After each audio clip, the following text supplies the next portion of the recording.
All right, y'all, here we go. This is the spoiler review for Black Panther: Wakanda Forever, right?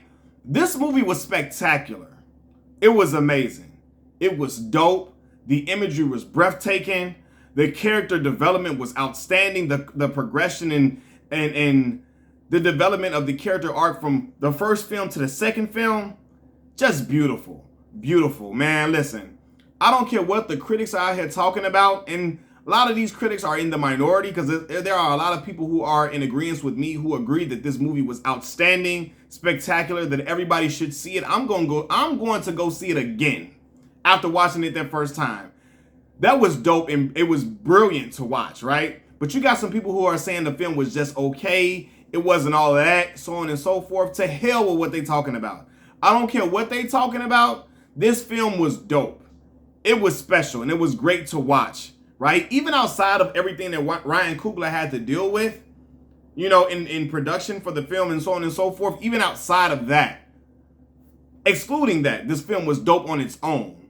But considering the fact that Ryan Coogler had to rewrite his script after the loss of his lead actor, right? And then with him having such a tumultuous production with COVID, Letitia Wright being injured, so on and so forth, the fact that this movie turned out as great as it did is a testament to Ryan Coogler's greatness. It is a testament to Ryan Coogler's greatness, and it is a showing that that brother is special when it comes to directing movies. The brother he is special for real, man. You all are gonna have to forgive me. I came into the theater a tad bit late, right? I'm in line trying to get popcorn and the slushie for my daughter, so on and so forth, right? And we getting ready to go into the film. By the time I get into the movie, the theater, I see on the screen that Shuri, they're telling Shuri that she's hearing that her brother is with the ancestors at this point. And then we go to the funeral, right? And so after doing my research, it is explained that T'Challa just had an illness. He had an illness, he fell ill.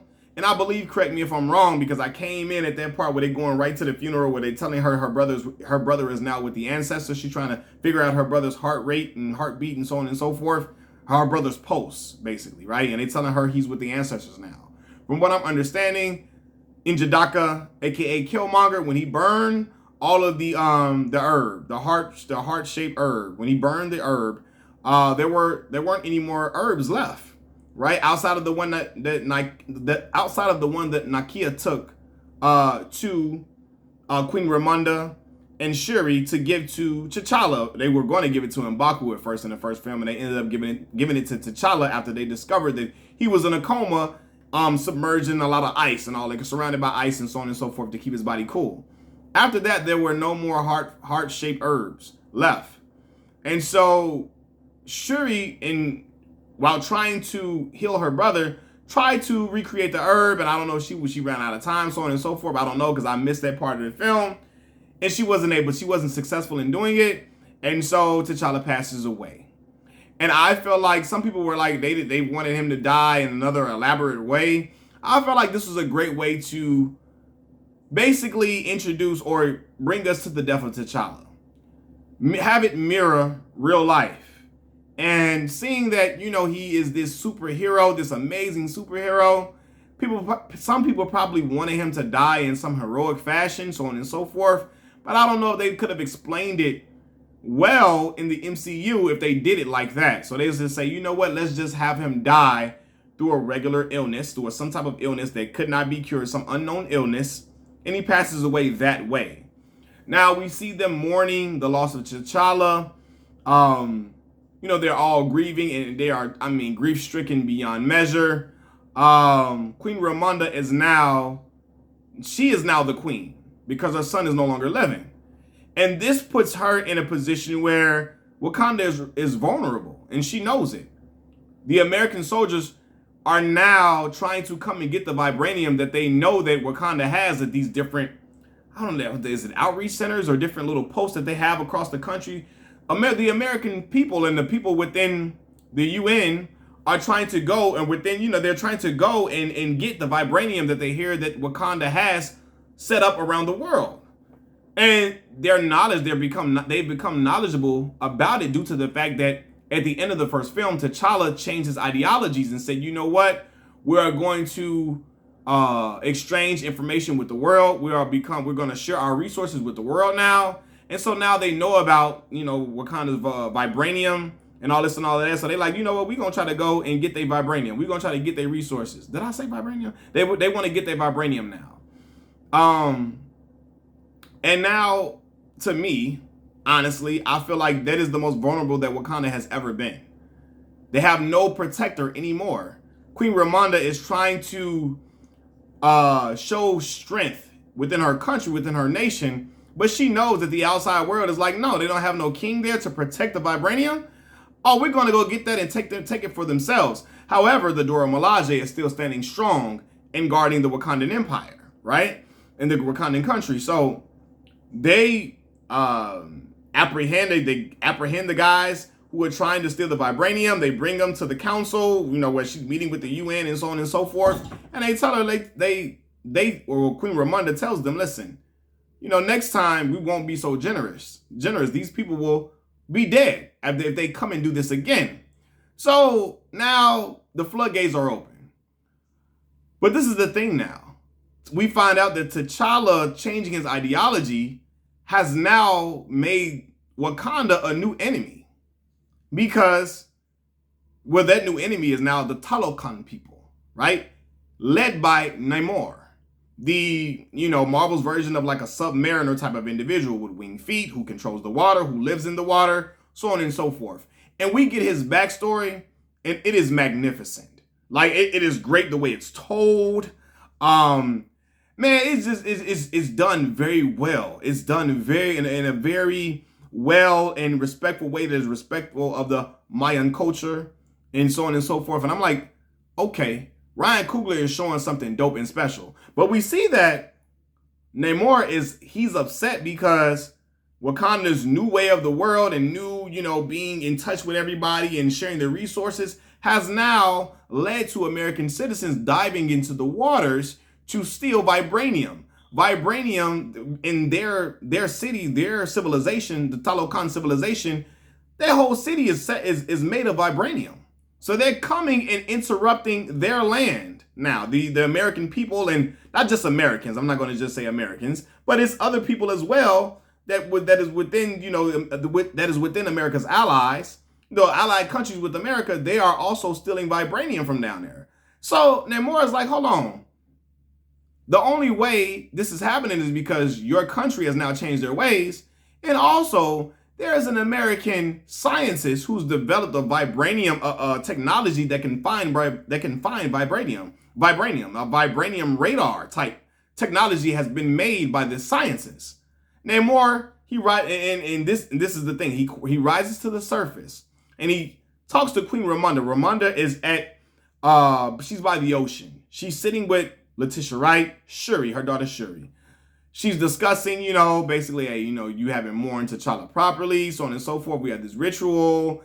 She's discussing, and Shuri is not really adhering to the rituals of her nation because she's such a scientist. She believes in science, so on and so forth. So she's scoffing at tradition the way M'Baku said she did in the first film, right? And Queen Ramonda is trying to basically get her to burn their clothes from the funeral and let go and grieve properly. Queen Ramonda tells her, I have something to tell you. When she says, I have something to tell you, we see Namor rise from the water. Namor tells her, listen, there's a scientist who has developed a certain technology. If you don't want any problems with us, my Talokan people, you need to go get that scientist, bring the scientist here, and then blow this horn that I'm going to leave. When you blow this horn, throw it in the ocean, and I will come here and gather the scientists, and all will be forgiven. Right? Ramonda's like, no, you got to get up out of here. This is not going down like this. He say, listen, go get that scientist or else. Go get that scientist, and we'll talk later. So, Shuri and Okoye, general of the Dora Milaje, they go to Boston, Massachusetts to MIT. Well, first they go to go seek out Agent Ross, an old friend, Agent Ross, right? Martin? What is his name? Martin Freeman? What is his name in it? I think the actor's name is Martin Freeman. They go and seek out, y'all can correct me if I'm wrong, they go seek out Everett Ross. And when they go seek out Agent Ross tells them, hey, There's a scientist at MIT who has created a certain technology. I can get in trouble for telling you all this information. So please don't just handle this all willy-nilly and loosely. Do this carefully. They say, okay, they go seek out Riri Williams, a student at MIT. Young black girl, young, beautiful black girl there, smart beyond measure, developed so much technology. She is like the female version of Tony Stark. She is ahead of her time in certain things that she created, certain things that she has built, and America is leaning on her and her intelligence, right? So they go seek out Riri Williams to bring her to Wakanda in order to protect her because they know the Talokan people want her dead. And so they tell her, listen, you can come with us or you can basically try your luck at fighting against the Talokan nation that is vast, right? Because Namor tells them, listen, I got vast legions. So you might want to adhere to what I'm saying. They tell her, listen, come back to Wakanda. They bring her back to Wakanda. And when they bring her back to Wakanda, no, they don't. No, excuse me. They don't bring her back to Wakanda. I am incorrect in that assessment. On their way back to try to go to Wakanda, when they're leaving the place, the police surround the area. So they have to get away. While getting away, they run into the Talokan people. When they run into the Talokan people, they're in for a world of trouble. Okoye, now before Okoye leaves to go on his journey, she promises Queen Ramonda, I will protect Shuri. Shuri will be okay. No harm will come to her. I understand you lost your son. I'm paraphrasing. I'm paraphrasing in this. She says, I understand you lost your son. I will make sure nothing happens to your daughter. She will be with me. She'll be fine. Right? So they get to this point where they run into the Talokan people after evading the American police, the Boston police. And the Talokan people ain't nothing to play with. Right? I lost my train of thought for a second. Okoye is hitting them with shots that would normally kill a regular civilian, but it's not damaging them. They fall and they rise again. So she realized she is up against she's bit off more than she can chew. Shuri is unconscious as well as Riri Williams. So Okoye is left to hold down fort. She's battling with one of the strong warriors from there, and she loses. She gets knocked into the water. When she gets knocked into the water, they end up taking Shuri as well as Riri Williams. Now, Shuri and Riri Williams are brought to the Talokan Empire, and when we see this place is immaculate. It's beautiful. The way Ryan Coogler and them, the way they set this up, man, it looks amazing, breathtaking underwater. This underwater civilization is dope.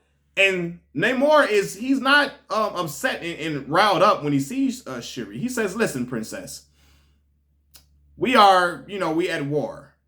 The American people and the other people in the surface world, they've gotten wind of this vibranium that we have down here. Our city is made of vibranium. They want more of it. They keep coming down and stealing it, putting our civilization in danger or in peril, if you will. And we need your assistance. We need you to be allies, right? So please join us. Be an ally to us. Offer us up the scientist, so we can kill her. They want to kill Riri Williams. And then you will help us fight against the surface world and wage war against the surface world, right? And he tells her there is no in between. Either you are with us or you're against us. Shuri says, hold on, we can't do that. Wakanda can't just go and you want us to help you go at war with the world, the surface world? It don't work like that over here, player. He says, oh yes, it will today. If not, you will be the first empire to fall. Wakanda will be the first country to fall. And she says, well, listen, so be it. We cannot be at war with your people, right? Namor is trying to convince her by opening up the Talokan civilization. Nobody has ever seen it. He gives her a special suit to wear to go all the way down to the ocean, near the ocean floor, to go down there. And he gives her the suit because if she goes down there on her own, the water will crush her and kill her. So she's in this little suit to go down there. And he's like, look, I've opened up my home to you. I've told you my backstory, my history. I've showed you a place nobody has ever seen. We're vulnerable. We are vulnerable now because you know where we are. So listen, come help us. Shuri says, no deal. In the meantime, while Shuri has been taken and held captive, Okoye returns back home to Wakanda. She meets with Queen Ramonda. And I'm telling y'all, this moment, I was like, it had me nervous and really like, oh my God, if Ramonda and Okoye are at odds. And Okoye is listening, she's respecting the queen, but Ramonda is livid. She is pissed because she said, I told you, if you're going to take my daughter, you're going to protect her. You did no such thing. You did not do that. And so because of that, you will be stripped of your title as general and you will not be with the Dora Milaje anymore. You will be a regular civilian from now on and out. And Okoye is heartbroken. She is hurt because, not just because of the Dora Milaje title, that title is important and it's powerful. That general title is something that she's earned. But it's more so that she let the queen down and now she realizes, she believes that I am responsible for the loss of your second child. Because for all Queen Ramonda knows, they could have killed her daughter. They have no communication with her at the time. The communication beads that she had on her wrist, that Shuri had on her wrist, was left at the scene. And it was picked up and found eventually by Agent Ross. He has it. And they don't know where she is. So you see them at odds. And I'm telling you, the way it was just uneasy to see Ramonda so pissed off and done with Okoye. She was done with her. She's like, listen, it's nothing up for discussion, right? You can speak, you can tell me what you need to say, but at the end of the day, your duties are finished. It's done. Go where you're supposed to be, back with the regular citizens. You are not deserving of this title anymore at all, right? And then she said she was already pissed at the fact that when T'Challa was killed by Killmonger, the fact that she just gave allegiance to Killmonger and showed allegiance to the throne rather than her son and her family, who she had been protecting for her whole life, a majority of her life. She said, oh no, I still ain't forget about that. I didn't like that either. So now we're going to take all of that into consideration, the fact that you went on Killmonger's side, and then now you done lost my daughter, my daughter get kidnapped, you're done. I say, oh my God, y'all, it made me feel uneasy. I'm looking at this on screen like, nah, y'all. Ramonda, don't talk to Okoye like that. She tried her best. She tried. These people, y'all, that were not prepared for these group of people who had this great technology, who were such great fighters, who were so powerful. Y'all were not prepared for an enemy like this. Ramonda ain't trying to hear it. It's over with regardless. So then she seeks out Nakia, who was the love interest of King T'Challa, right? And so Nakia is in Haiti doing outreach type stuff and helping that country, a third world country, evolve and helping them through their times. She goes to Haiti and she says, listen, Nakia, Shuri has been kidnapped by civilization who is fierce, strong, and fighting. We need your assistance. You're a spy. You've been successful. We need your help in this mission. Nakia goes to Talokan, and she is successful in going and capturing and getting Shuri and Riri Williams back to safety, right? But in the process, she kills one of the Talokan people. When Namor discovers that she's killed one of his people, oh, it's all hell. It is hell to pay at this point. Right? And Shuri knew it would be hell to pay. So she says, listen, let me heal her. Don't leave like this. I have to heal her. If I leave like this, it will be much worse than you ever can imagine. I cannot leave like this. Nakia, like, listen, I'm not trying to hear that. Forget whatever going on. We trying to get you up out of here and get you back to safety and get you back to your mother. She's sick and worried about you. We not worried about them. When that happens, Namor says, listen, we are coming. What's the word I'm looking for? He galvanizes the Talokan people, and he gets them all rallied up and say, we are going to go to Wakanda and we are going to flood their city and cause hell on earth for those people for what they've done, and them deciding to go with the surface world. Wakanda didn't decide to go to the surface world, but Namor views it as you're going to be with us or you're going with the surface world. So in his eyes, they're going with the surface world now. They don't like our ways. So now we have to wage war against them. He comes, and man, listen, when he comes there, he is not playing. Flooding Wakanda, babies and kids floating all around. M'Baku has to come lift the babies out of the water and lift the people out of the water, help them to safety. Shuri and Okoye are all helping and assisting in ways that they can, even though Okoye is not a part of the Dora Milaje. This is her people. She has to help her people, right? So at some point, Shuri becomes separated from the queen by they trying to help the Wakandans fend off the Talokan people. We see how strong they are. My man, first of all, shout out to Tenoch Huerta, how you pronounce his name? Tenoch Huerta. for his portrayal of Namor. What an amazing character to bring into the MCU.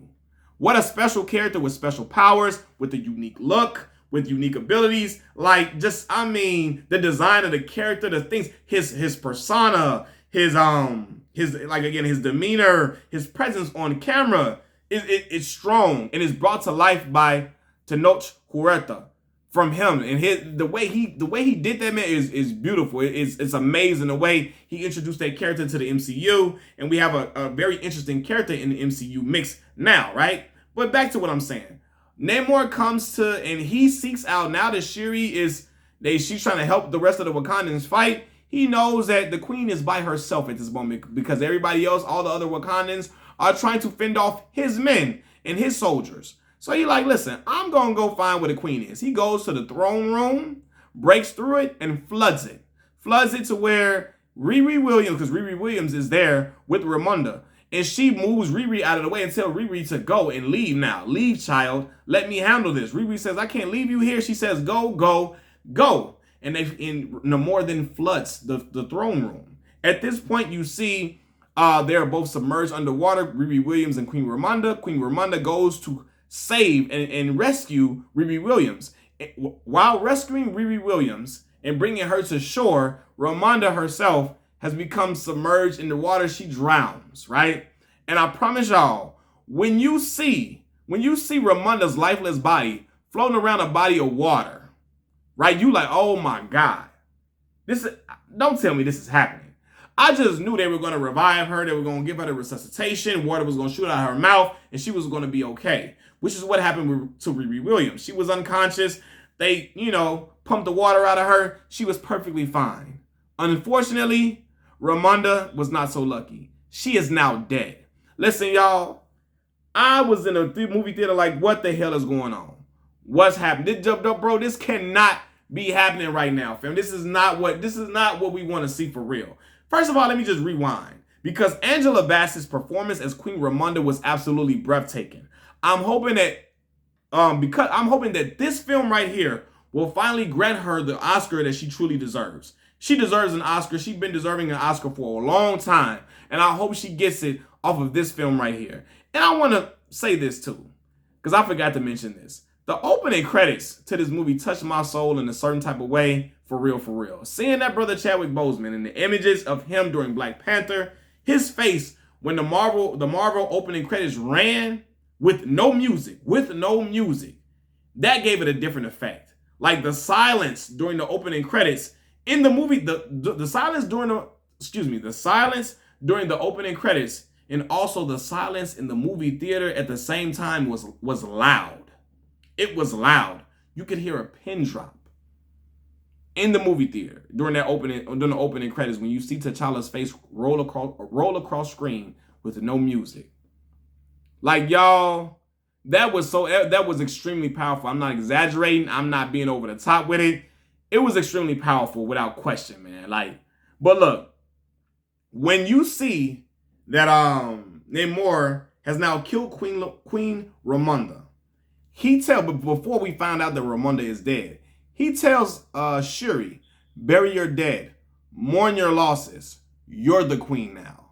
Y'all, that's one of the most gangster lines I've ever heard uttered in the MCU. My man told her, bury your people, bury your mama, get your mama underground, bury her well, because she dead. You the queen now, because I didn't kill her. Now what? Now what? And if you don't, in a week span, if y'all don't submit to my will, I will come back and it will be worse than you ever seen it before. I say, oh, hell no. He talking shit too, talking crap. We got to kill his ass. And we got to get him out the game. There's no way I'm letting him leave. He got to go. You in here talking crazy to me after you done killed my mama and gonna tell me you're the queen now. Bury your dead, mourn your losses, you're the queen now, fam.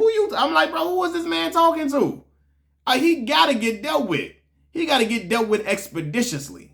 Like, I'm like, man, that's one of the most gangster lines I've ever heard in the MCU at all. At that point, I wanted all of Wakanda to whoop Namor's ass viciously, right? I was speechless at that line. Like, fam, this man got some balls on him to talk this shit in Wakanda and tell him basically, I didn't kill your queen. You the queen now. You the your daughter, princess, you the queen. I didn't elevate, I didn't promoted you by killing your mama. Now what you finna do? I said, oh, hell no. He gotta go, right? And I'm looking like, girl, you better gather Nakia with Lupita. Look, let me tell you something, y'all. I gotta put this in there. Lupita Nyong'o is finer than frog hair. She fine as hell. From the body to the radiance that she just what's the word? Exudes on camera. Like, man, listen, the woman, she looked like she tastes like Swiss Miss hot cocoa. Like the what, bro? Whoo, good God. All right, let me get back to the movie, man. But when he says that line, when Namor says that line to Shuri, and we see the lifeless body of Queen Ramonda surrounded by water, I promise all I want to tell Shuri, kill him and all of the Talokan people. All of them gotta go. They gotta go. They gotta get up out of here. I'm like, man, she better than me. I would have got him up out of here. He would be with the ancestors right now. We ain't playing no game. You come talking that crazy talk up in here, you gotta go. You shall perish, brother. Right? So at this point, Shuri knows, listen, we are in trouble. The only way for us to be able to compete against this dude who broke M'Baku's armor is for us to go and create the Black Panther. We got to bring the Black Panther back once again. Shuri's like, listen, I'm a scientist. I'm going to try something out. I'm going to try to develop this herb. I'm going to try to recreate this heart-shaped flower herb to bring back the Black Panther because we need him. We need the Black Panther immediately, right? And so also, Riri Williams, she stays in Wakanda. She feels indebted to the people because Queen Ramonda protected her with her life, gave her life for her own. And she like, listen, I got to help y'all. The queen saved me. She moved me out of the way. I got to help y'all. So she starts to build what we will know as Ironheart, right? Like a female version of Iron Man. She builds like an Iron Man suit, except she's a woman, in order to help the Wakanda nation fight off the Talokan people, right? And so we see a point where Shuri, she develops the heart-shaped herb. She develops it. She's successful. And then she drinks the heart-shaped herb. Now, she does not get buried like they traditionally do when they're about to become Black Panther. She says, listen, I may go into cardiac arrest. I want you to be able to have access to my heart to beat it and pump it just in case I do.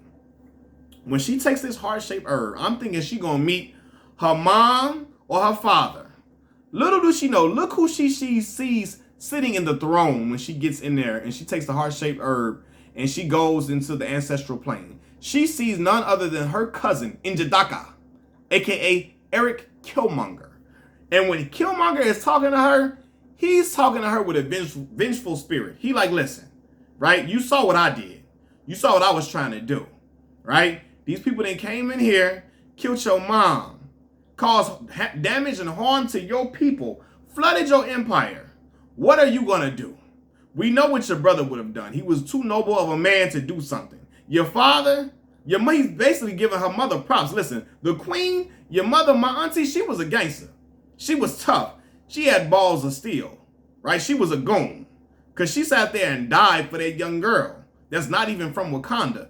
Then he tells Shuri, your father would have let that young girl die. Your daddy would have let the young girl die. But your mama, she ain't cut like that. She cut from the stuff I'm cut from, right? So you need to channel that energy in order to go out and seek out the Talokan and seek revenge, because you can't just let this ride out. Hell no, that ain't the Killmonger way. Killmonger like, listen, ain't no kin to me gonna let somebody just come in and ride on our people, and just let it go, even though he was trying to ride on them at one point. But that was because, King T'Chaka killed his father in Jobu, right? But he's telling her, listen, this ain't, you got to go out and ride out for your people. And a lot of people I saw were upset that Shuri saw Killmonger in the ancestral plane and not her mother or her father. But let me provide an explanation for that. It made sense for her to see Killmonger when you think about it, right? Shuri was taking the remnants of the herb while she was in a vengeful spirit. At that point, her and Killmonger share a point of grief and anger, which attracted Killmonger's spirit in the first place. And so she walks into that anger and Shuri, when I say she, I'm talking about Shuri. Shuri then walks into that spirit of anger and vengefulness during her time speaking with her cousin, right? She gets mad at him like, listen, you tried to kill my brother and all this and all of that. But at the same time, that vengeful spirit awakens in her because she like, listen, he's right. I can't sit by idly and just let this go. This man killed my mother. I got to protect this country. I got to ride out for my people regardless of what people may think about it, right? So she saw Killmonger because of the state the state that she was in. You know, she was anger. She was an vengeful spirit. So she saw a person who also represented anger and vengeful spirit, her cousin in Jadaka. It also made sense for her to not see her mother and father and for her ancestral plane to be a little different because, in my opinion, because Shuri is a scientist, she believes in science over certain traditions and rituals. So her ancestral plane looked different. It wasn't the same thing. You know, that's why you can see, again, as I alluded to earlier in the discussion of the movie, Queen Ramonda telling her, she's talking to Queen Ramonda, and Queen Ramonda sees that Shuri is not really taking to certain traditions because probably she's pissed that her brother has died and the traditions didn't help her brother stay alive and so on and so forth. And now she's just choosing to rely on science. Shuri was always big on technology, but I believe she still was about rituals at some point. But with her brother dying and not having certain rituals to help him, she just was like, to hell with that, man. We got to rely on science and true things. We can't rely on T'Challa's spirit being here with us, through rituals. She's telling her mom, at the time when they were sitting by the water, she's telling her mom, that wasn't T'Challa, Mom. That's just something to comfort you. He's not here, which shows her kind of departing from the spiritual beliefs of her people because she's grieving and she don't really know how to grieve at that point, right? So she wakes up from the ancestral plane, from the dream of her going and seeing in Jadaka, aka Killmonger. Nakia asks her, who did she see? And she will not give the answer. She thinks that it doesn't work when she wakes up from this dream, but she hits one of the Dora Milaje suits. It flies to the wall, and she sees, I now possess the superhuman strength and cat-like quickness that the Black Panther possesses. So evidently, the heart-shaped her recreating the heart-shaped herb has now worked, and this is great, man. It is great, and now she is really going out for war. She's going out for blood against Namor and the Talokan people, right? And she has a vengeful spirit. And what's interesting is her brother T'Challa. He went through the same path of being filled with vengeance and anger in the Civil War film. In the Civil War movie, right after King T'Chaka is killed, T'Challa see red. He's seeing blood, even when he's speaking to Steve Rogers about Bucky. Man, listen, how long you think you can keep your friend safe from me, right? I'm coming for him. I don't care what y'all talking about. My father's dead. I want vengeance. I'm seeking vengeance. I want blood. It's not sweet over here, right? So Shuri is moving in that same spirit, channeling the spirit of her brother during Civil War and her cousin in Jadaka. Hey, man, ain't nothing sweet. Listen, this ain't nothing sweet. We's nothing sweet. We coming for war, right? And so then she goes out and she basically calls out, what do they do? They create some like diversion to make it seem like the Wakandans are coming to steal vibranium. They making it seem like they were like some outsiders coming to steal the vibranium. Namor and his people show up to the Atlantic Ocean, and then they engage in war because Shuri decides that she does not want to fight them on Wakandan land. Now, let me go before the fight. She has a talk with M'Baku. And M'Baku tells her, listen, I don't want you to wage war with him. I don't want you to go and kill this man. If you kill Namor, aka Okukukan, right? There will be hell to pay. There will be vengeance and a wrath will be set amongst our people for eons and eons and eons. He doesn't say this, but this is what he's alluding to. He tells Shuri, they don't call him general or king. They don't call him that. They call him the feather serpent god, Kukulkan. They look at him as a god. And because they look at him as a god, as a deity, oh man, listen, this is something that's going to continue beyond to their children, to their grandchildren, to their grandchildren's grandchildren. That Wakanda and them will always be at war with each other because we didn't just kill a regular man, we killed a god, a deity to these people. So this will never end. Shuri says, listen, so be it. I'm not trying to hear that shit. This man didn't kill my mama, then just flooded our nation, try to get our people up out of here, cause harm to all the civilization here. We not being cool. We not letting it ride. We not letting it go. This reminds me, and again, this is gonna be off kilter for Black Panther talk. Y'all remember on Menace to Society when Kane didn't want to kill the people who killed his cousin Harold, and O-Dog is looking at Kane because Kane is scared about killing the people. He say, man, listen. These dudes killed your motherfucking cousin right in front of you. Blew his brains out right in front of you. And you ain't gonna do shit? No, fuck that. I ain't letting it ride. I ain't letting it slide, right? That's what Shuri's saying. No, man, fuck all that, man. I ain't letting it slide. I ain't letting it ride.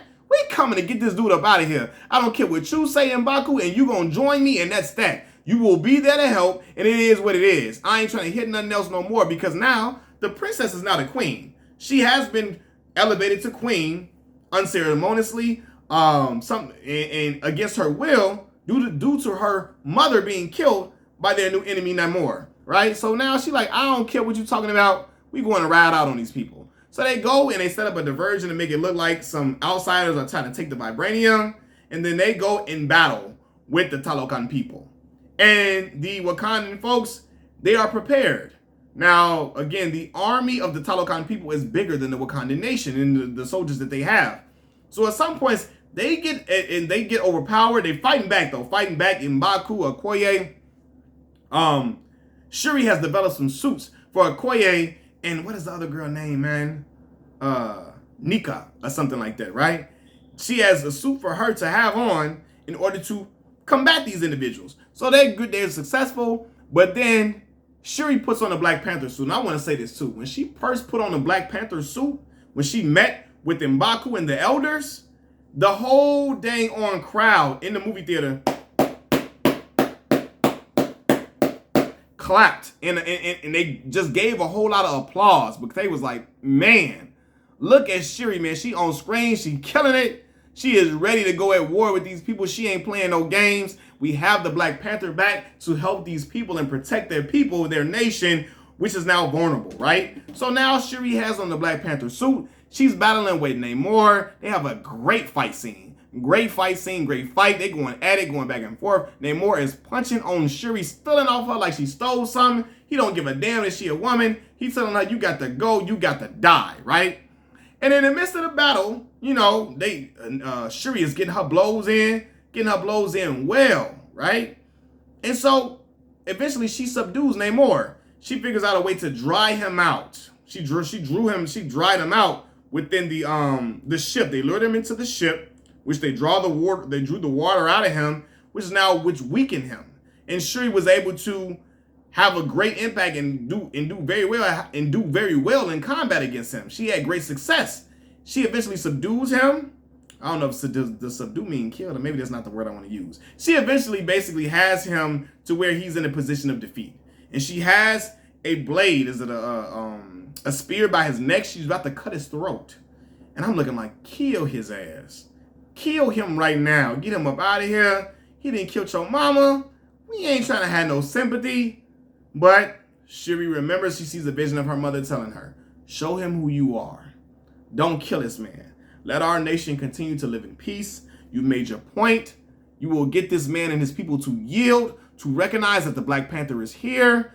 The Black Panther is back. And the Black Panther ain't going to let nothing happen to Wakanda under the watch of the Black Panther. The Black Panther is going to fight back. The Black Panther is going to be able to overtake their nation. Let them know that we are more powerful than them with the Black Panther at the helm. And that's what Shuri does. She decides to let the Talokan will let Namor live if he yields. And he yields. He goes out and seeks his people. He says, fall back. We're done here. We shall now go home. We're not having no more war with them. It's over. Right? And so now we see that they choose, Shuri at the end chose peace than to continue to wage war because she felt like maybe she listened to M'Baku and also her mother. If she would have killed him, Wakanda would be in a never-ending war, and their children and village would never, ever be at peace ever again, right? Now, if it's me, though, I don't give a damn about none of that. I gotta kill you. You kill my mama, I got to kill you, get you up out of here, right? But for the sake of the Marvel films and the sake of this really, really dope character Namor, they can't kill him off in this film. They cannot kill him off in his film debut like they did with Killmonger. They can't do that. They gotta let this character be spread across the MCU into phase 5 and all that. They got possibly phase 5, you know? They can't just let him die out, you know? They gotta continue this really dope character and let it keep going on. So Ryan Coogler wrote it in a way where Shuri had, you know, not forgiveness, but she thought about her people at the end of the day. She didn't forgive him, but she thought about her people and said, you know what? I can't let, you know, my people be at war like this, because then we'll be at war forever and nobody will ever be safe because of me taking out their God, right? And so and let me speak to the pro-black crowd. I'm a pro-black man through and through. So I hear the pro-black folks saying, hold on, how y'all gonna kill him? How did T'Challa go out and wanted to kill Killmonger, get him up out of there, right? But then they let Namor, who killed Queen Ramonda, damaged the village, tried to kill everybody else, and had other casualties within the Wakanda nation. How they let him live, and they didn't let the black dude live. They let the you know, the outsider, you know, the outsider live in this instance. How y'all gonna kill a black man and let the Aztec or the anti-hero, the enemy in this situation, Namor, how do y'all let him live? How do y'all let how y'all let the Mexican, the enemy live, and you kill the black guy who's a descendant of Wakanda? Well, to be honest, man, Ryan Coogler had to do that to keep Namor alive for the rest of the films. Some may argue that he did it to show better relations between the black community and the Hispanic community because it hasn't been represented well as of lately. I know it's never been there has never really been a strong black and brown coalition in Chicago. It's never been. Maybe in other countries, other states it has, but not in Chicago, Illinois. Maybe in other cities and states, not in Chicago, Illinois, it hasn't. So maybe Ryan Coogler was trying to relay that image across to the public for black and brown people to not be at war with each other, so on and so forth. But I really believe that the message, he had to keep Namor alive because the character was so interesting and dope. He cannot kill this character off in the first film, so he had to figure out a way to keep him alive, and he chose to have Shuri spare him and make him yield in that process, right? So, okay, the film goes off. We see the fact that M'Baku, Shuri, has now gone on a mission to Haiti to seek out Nakia. And she's now giving M'Baku, M'Baku takes the ship back to Wakanda. And M'Baku gets off the ship and says, the Black Panther sends her regards. Meaning that Shuri has now let M'Baku take the throne. He said, you know, basically whoever wants to challenge for the throne, he comes out and says, whoever wants to challenge, so be it.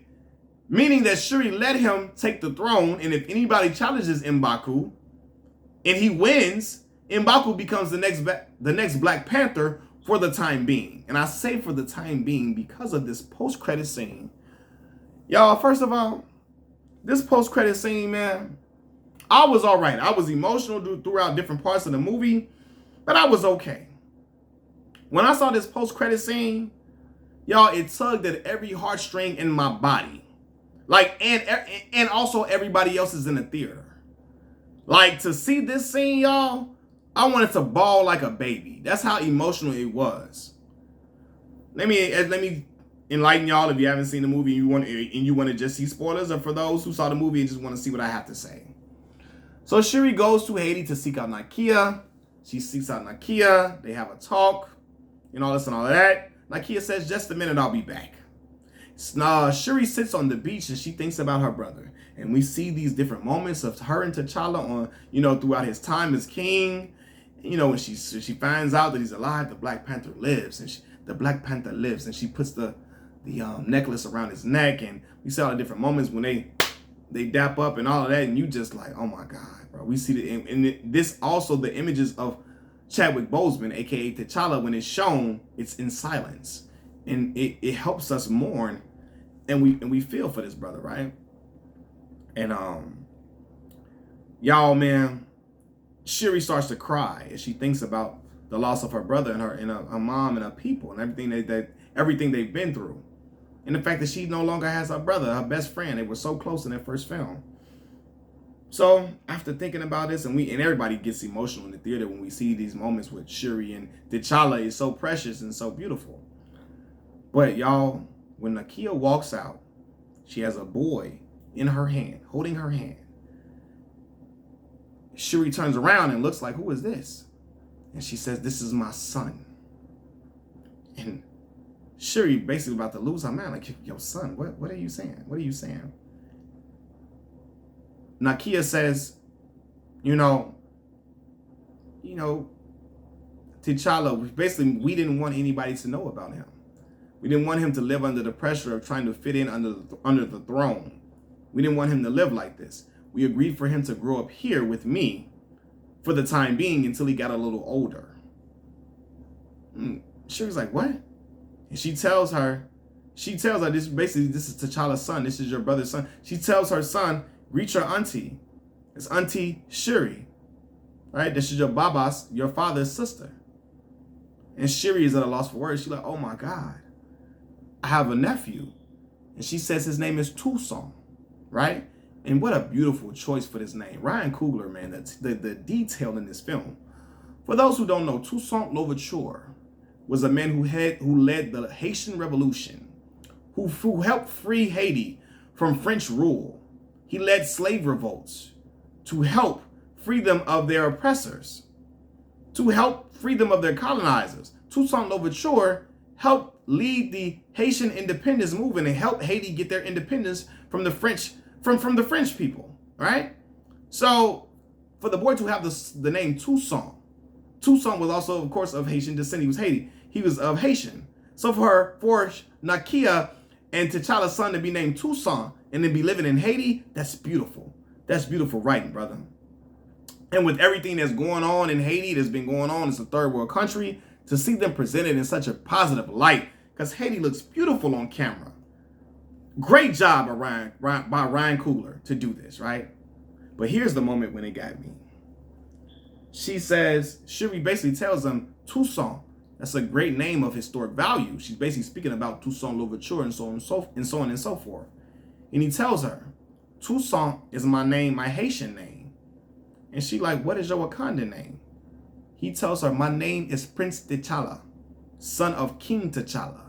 Y'all, when he said that, man, it sent chills down my body. And people, my little sister started crying. The people in the crowd started crying. People just gasping for air, clapping. They like, man, T'Challa got a son. His name is going to be T'Challa. And it's just so emotional the way the young kid stands up with his back straight when he says, my name is Prince T'Challa, son of King T'Challa. Riveting, y'all. And what a beautiful way to set up the recasting of T'Challa by Ryan Coogler, right? Brilliant way, without harming the legacy of the late, great Chadwick Boseman. Because in this way, we get to see him recast, but we don't have an actor who is under the pressure of trying to fill the shoes of the actual T'Challa. This will be a new T'Challa and a different character, but with the same name of T'Challa. And I think that T'Challa will be now the Black Panther in the upcoming films. We will just see a time jump to where he goes from being a 6-year-old boy to maybe a 19-year-old or 20-year-old, something like that. We see a big time jump for him, and we see him take over as the new king and leader of the country after he gets it from M'Baku, right? After M'Baku, maybe M'Baku passes or M'Baku becomes old and say, listen, you be the warrior now, or some type of way, and we see him be the new king. But I'm like, this was done. It was such a tasteful way to recast T'Challa, such a brilliant way to do this. It's dope, man. Because we lost T'Challa in the MCU, but we didn't really lose him at the same time with the addition of his son, right? And in the story, Nakia this is a great point. Nakia says, T'Challa prepared us for this moment for him passing.